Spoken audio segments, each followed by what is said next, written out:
انشاءاللہ ابھی جو میں احادیث مبارکہ سے مختصر طور پر حدیثوں کا خلاصہ میں عرض کرتا چلا جاؤں گا. مکمل تفصیل پڑھنی ہو تو میں حدیث کا نمبر عرض کر دوں گا. ابھی تک آپ نے اس طرح ترتیب سے کھانے کے آداب پر احادیث نہیں سنی ہوں گی. کھانے کے آداب کیا ہیں جی؟ سب سے پہلا صحیح بخاری شریف کی حدیث پاک کا خلاصہ ہے جی، پہلی جلد میں ہے. کریم آقا جی علیہ الصلوۃ والسلام نے فرمایا تمہارا کھانے کا مقصد یہ ہو کہ مجھے اس سے اللہ تعالی قوت جسمانی عطا فرمائے گا، توانائی عطا فرمائے گا، تاکہ میں اللہ کے احکامات کی پیروی پر عمل پیرا ہو سکوں. یعنی کھانے کا مقصد یہ نہ ہو پیٹ پوجا، بس کھا لیا سو لیا اللہ اللہ خیر صلی اللہ، صرف کھانے کے لیے زندہ رہنا یہ اسلامی سبق نہیں ہے. کریم آقا جی علیہ الصلوۃ والسلام نے کیا فرمایا؟ کس لیے کھائے؟ تاکہ دین پر عمل پیرا ہونے کے لیے اس کو توانائی حاصل ہو. کھانے میں حلال، پاکیزہ اور عمدہ چیز کا انتخاب کرنا. یہ سورہ بقرہ کی آیہ مبارکہ 168 ہے. تفصیل سے پڑھنا ہو تو پڑھیے گا. فرمایا کلوا مما فی الارض حلالا طیبا ولا تتبعوا خطوات الشیطان. حلال، پاکیزہ، ستھری، بہترین چیز یہ کھایا کرو. میں رات کو ایک ساتھی سے ملا. انہوں نے کہا جی ہم نے لندن میں ہوتے ہیں، ہماری کمپنی ہے، ہمارا ایک انگریز باس تھا اور اس نے ہماری دعوت کی بڑی عالی شان. سور کا گوشت رکھا، شراب رکھی اس نے کہا جی آؤ بسم اللہ شروع کرو. تو کہتے جی ہم 7 لوگ تھے، ہم وہاں سے صرف یہ کہہ کے اٹھ گئے کہ ہمارے اللہ اور اس کے رسول کا حکم نہیں ہے یہ کھانا. وہ کہتا آپ میری توہین کر رہے ہیں، آپ میری انسلٹ کر رہے ہیں، میرا پیسہ لگا ہوا، میں نے اتنے بڑے ہوٹل میں آپ کے لیے صرف آپ لوگوں کے لیے یہ اہتمام کیا ہے اور تم لوگ میرا پیسہ بھی ضائع کرنا چاہتے ہو اور میری توہین بھی کر رہے ہو نہ کھا کے. انہوں نے کہا تیری توہین ہمیں برداشت ہے، تیری ناراضگی ہمیں برداشت ہے، اللہ رسول کی ناراضگی ہم برداشت نہیں کر سکتے. کہتے جی ہم اٹھ کے باہر آ گئے. اس نے آ کے معذرت کی، معذرت کرنے کے بعد پھر اسلامی اور حلال کھانا منگوا کے ہمیں دیا. قرآن کہتا ہے کہ ایک دفعہ ارادہ تو کر. اللہ شہبازوں کو شہبازوں کی خوراک دیتا ہے، اللہ مرداروں کو مردار کی خوراک دیتا ہے. مردار ہمیشہ مردار ہی کھائے گا، شہباز ہمیشہ شکاری کھائے گا. مسلمان ایک دفعہ ایمان مضبوط کر کے دیکھے. یار ابو جہل کی مٹھی میں اگر کنکریاں بول سکتی ہیں، کیا ہم جیسے اللہ اور اس کے رسول کی گواہی دیں صدق کے دل سے تو کیا اللہ ہمارے لیے نظام نہیں بدل سکتا؟ بے شک یہ ممکن ہے. تیسرا جی ٹیک لگا کر کھانا. یہ آپ نے تفصیل سے حدیث پاک پڑھنی ہو تو صحیح بخاری شریف کی 5398 نمبر پر انٹرنیشنل نمبر کے مطابق یہ حدیث پاک ہے. حضور نے اسے منع فرمایا ہے، ٹیک لگا کر نہیں کھانا. میرے آقا نبی اکرم صلی اللہ علیہ وسلم نے کھڑا ہو کر کھانا کھانے سے آپ نے منع فرمایا. یہ حدیث تفصیل سے پڑھنی ہو تو صحیح مسلم شریف کی 2024 نمبر پر یہ حدیث پاک ہے. کھانے کی نشست پر جب اہل علم اور بڑے موجود ہوں تو احتراماً ان کے کھانا شروع کرنے کا انتظار کرنا چاہیے.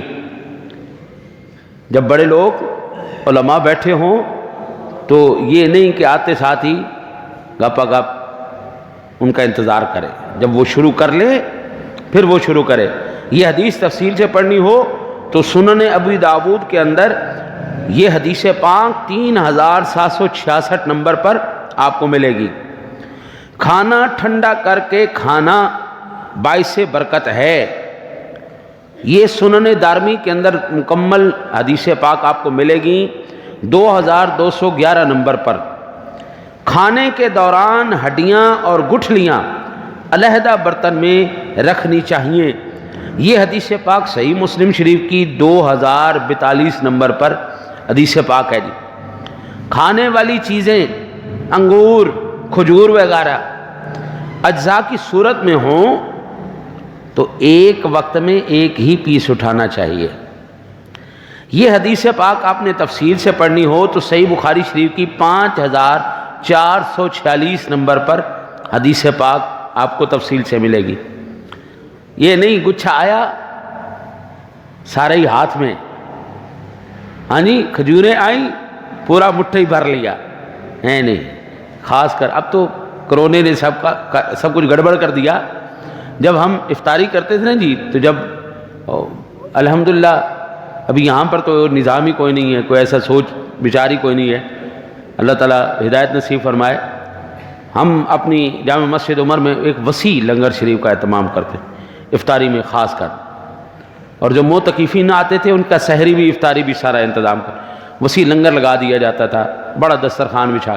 تو پھر بعض اوقات بڑے چھوٹے تو چھوٹے کرتے ہی بچے، تو بڑے بڑے بھی ایسے مٹھا بھرنا سیدھا، تو کئی مجاہد اپنی گود میں بھی رکھ لیتے تھے.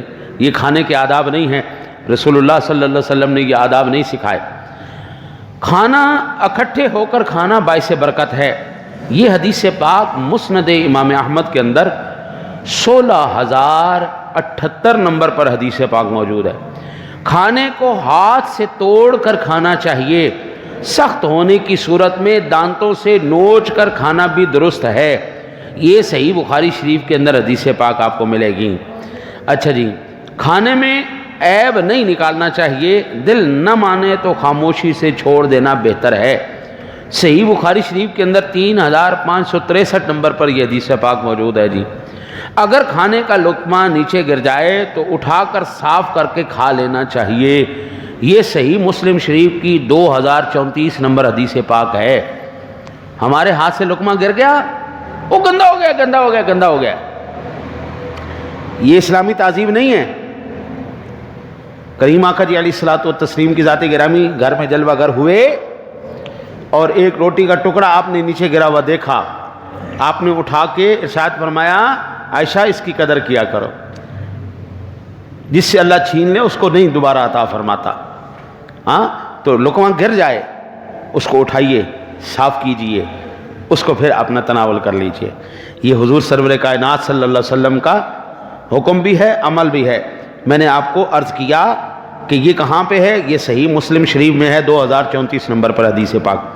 اگر کوئی دوسرا مسلمان بھائی کا کوئی بھائی کھانا کھلائے تو یہ دعا دینی چاہیے، اللہم بارک لہم فیما رزقتہم واغفر لہم وارحمہم.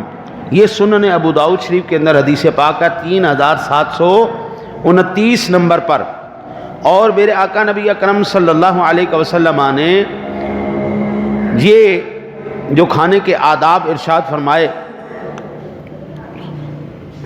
ان میں اب آپ کو صرف اشارتاً میں عرض کرتا چلا جاتا ہوں کیونکہ وقت کے دامن میں اتنا مزید وقت نہیں ہے. کھانے کے دوران میں نامناسب آوازیں نہیں نکالنی چاہیے کیونکہ یہ بعض طبیعتوں پر ناگوار گزرتی ہیں. منہ کو چاہے بھی نا کر کے یہ آوازیں نامناسب آوازیں جو ہے یہ بالکل درست نہیں، آداب میں نہیں. کھانے کے دوران کھانسی آنے کی صورت میں اٹھ کر ایک طرف ہونا چاہیے، نہیں تو کم از کم اس کھانے کے اوپر نہ کھانسے. کھانے کے دوران ایسے موضوعات پر گفتگو نہ کرے جن سے انسان طبعاً گھن محسوس کرتا ہو. اور دسترخوان پر بیٹھنے سے پہلے ہاتھوں کو اچھی طرح دھونا چاہیے. یہ کس نے کہا؟ رسول کائنات نے کہا. یہ حدیث کہاں ہے؟ سنن نسائی میں 256 نمبر پر یہ حدیث ہے پاک. کھانے کے برتن کو قریب کر لینا چاہیے یہ جامع ترمذی کی 1857 نمبر پر حدیث پاک ہے۔ کھانے کی ابتدا میں بسم اللہ الرحمن الرحیم وعلی برکت اللہ، اچھا جی یہ پڑھنی چاہیے، بسم اللہ شریف سے ابتدا کرنی چاہیے۔ یہ حدیث پاک میں بسم اللہ اولہ و آخرہ، یہ سنن ابو داؤد شریف کے اندر 3767 نمبر پر حدیث پاک ہے۔ کھانا دائیں ہاتھ سے کھانا چاہیے، یہ صحیح مسلم شریف کی 2021 نمبر حدیث پاک ہے۔ کھانا اپنے سامنے سے کھانا چاہیے، صحیح مسلم شریف میں 2022 نمبر پر حدیث پاک ہے۔ کھانا پلیٹ کے کناروں سے کھانا چاہیے اور درمیان سے نہیں کھانا چاہیے، سنن ابو داؤد شریف میں 3773 نمبر پر حدیث پاک ہے۔ کھانا 3 انگلیوں سے کھانا چاہیے اور آخر میں ان انگلیوں کو چاٹ لینا چاہیے، صحیح مسلم شریف 2034 نمبر پر حدیث پاک ہے۔ کھانے سے فراغت پر ہاتھوں کو صاف کرنے سے پہلے چاٹ لینا چاہیے، صحیح بخاری شریف 5456 نمبر پر یہ حدیث پاک۔ کھانا کھانے کے بعد اللہ تعالیٰ کا شکر ادا کرتے ہوئے یہ دعا کرنی چاہیے، الحمدللہ الذی اطعمنی ھذا الطعام ورزقنی من غیر حول منی، یہ دعا پڑھنی چاہیے۔ کھانے کے برتن کو انگلیوں سے صاف کرنا یہ سرکار دو عالم صلی اللہ علیہ وسلم کی حکم کی آپ کی تعمیل ہے، آپ کا عمل مبارک ہے۔ یہ حدیث پڑھنی ہو تو 2034 نمبر پر صحیح مسلم شریف کی یہ حدیث پاک ہے۔ دعا کیا ہے؟ الحمدللہ الذی اطعمنی ھذا الطعام ورزقنی من غیر حول منی ولا قوہ، یہ دعا کر لے۔ اچھا جی یہ ہے کھانے کے آداب جو اللہ وحدہ لا شریک نے اپنے حبیب کے ذریعے ہمیں بتائے۔ میں یہ بات اپنی وجود کے یقین سے بھی زیادہ یقین کے ساتھ میں عرض کرنا چاہتا ہوں۔ یہ جو میں نے احادیث مبارکہ آپ کو عرض کی ہیں، ان حدیث کے اصولوں کے مطابق صرف ایک مرتبہ نمبر میں نے عرض کر دیے ہیں، انشاءاللہ آپ کہیں گے تو میں آپ کو تحریر بھی کروا دوں گا، نہیں تو سوشل میڈیا پر دیکھ لیجئے گا، وہاں سے نوٹ کر لیجئے گا، ایک دفعہ یہ ساری احادیث پڑھ لیجئے گا جو میں نے نمبر آپ کو عرض کیے۔ رب کعبہ کی قسم ہے، اگر آپ نے ان احادیث مبارکہ کے مطابق کھانا کھانا شروع کر دیا جس طرح رسول کائنات صلی اللہ علیہ وسلم نے حکم فرمایا ہے اور عمل کیا ہے، کائنات میں موت کے سوا آپ لوگوں کو کوئی بیماری نہیں آنے والی۔ جس طریقے سے حضور نے یعنی کھانا کھانے کا سب سے پہلا مقصد کیا ہے؟ جانوروں کی طرح کھانا نہیں، اسلام پر عمل کی قوت حاصل کرنا، یہ سب سے پہلا مقصد ہے کہ اسلامی احکامات پر عمل پیرا ہونے کی مجھے اللہ قوت عطا فرمائے۔ یہ کھانا سادہ لفظوں میں بھوک رکھ کے کھانا، یہ سب سے پہلی نیت ہونی۔ پھر سرکار دو عالم صلی اللہ علیہ وسلم اور اللہ کے احکام پر عمل کرنا۔ اچھا جی یہ وہ چیزیں ہیں جو ان آداب سے کھانا کھانا شروع کر دے وہ اللہ کا ولی ہے، جو ان کھانا کھانے کے آداب سے محروم ہے وہ اللہ کا ولی نہیں ہو سکتا۔ اچھا جی لگے ہوئے کھانے میں دیر کرنا، یہ امام برہان الدین زرنوجی نے یہ نقل کیا ہے کہ وہ کہتے ہیں کہ اس سے تنگ دستی پیدا ہوتی ہے، کھانا لگا ہوا ہے انتظار کروا رہے، تنگ دستی پیدا ہوتی ہے، نہیں کرنا چاہیے ایسا۔ براہنہ سر، ننگے سر بازار میں